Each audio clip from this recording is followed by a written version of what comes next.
வணக்கம் நண்பர்களே, இன்று நாம் ஒரு முக்கியமான தலைப்பை பத்தி பேச போறோம். மருந்தின் அளவீட்டு வடிவங்கள். ஒரே மருந்து மாத்திரை, சிறப்பு ஊசி, கிரீம் என் பல வடிவங்களில் வருவதா என்ன காரணம் தெரிந்து கொள்வோம். மருந்துகளை உடலில் கொண்டு சேர்க்கும் முறையே அளவீட்டு வடிவம் என அழைக்கப்படுகிறது.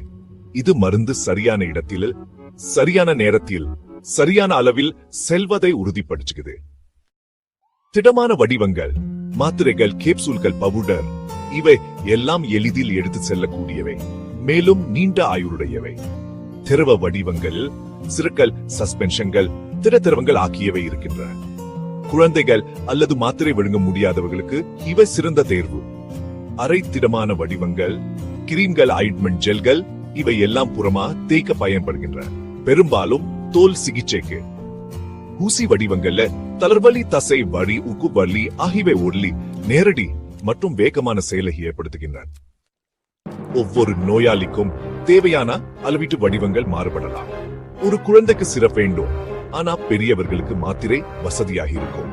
அவசர சூழ்நிலையில் ஊசி மருந்துகள் உயிரை காப்பாற்றும் வேகத்தில் செயல்படுகின்றன. அடுத்த முறை நீங்கள் மருந்து எடுத்துக் கொள்ளும் போது அதன் வடிவம் உங்களை விரைவில் குணப்படுத்தவே தேர்வு செய்யப்பட்டுள்ளது என்பதை நினைவில் வைத்துக் கொள்ளுங்க. எப்போதும் உங்கள் மருத்துவரின் அல்லது மருந்தாளரின் ஆலோசனைப்படி மருந்தை எடுத்துக்கொள்ளுங்க. வெளிப்பன் இருங்க, ஆரோக்கியமா இருங்க. At MedMart Pharmacy, we offer top quality medicines, branded or generic, at prices you'll love.